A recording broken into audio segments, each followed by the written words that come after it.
ঈদের দিনে গোপালগঞ্জের সড়কে ঝরল 5 প্রাণ। দিনাজপুর ও পটুয়াখালীতে নিহত আরও 4 জন।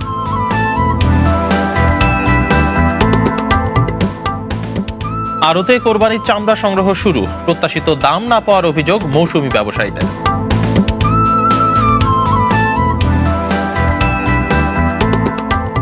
বর্জ্য অপসারণে মাঠে পরিচ্ছন্নতা কর্মীরা। রাতের ভেতর সিটি কর্পোরেশনগুলোয় কাজ শেষ করার টার্গেট।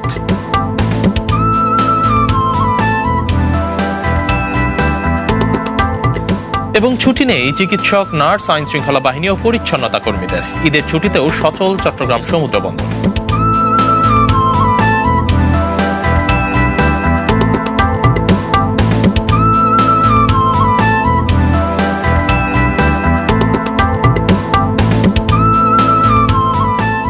স্বাগত জেলা বুলেটিনে। আমি রাকিব আহমেদ তমাল। এতক্ষণ শিরোনামগুলো জানাচ্ছিলাম, এবার বিস্তারিত।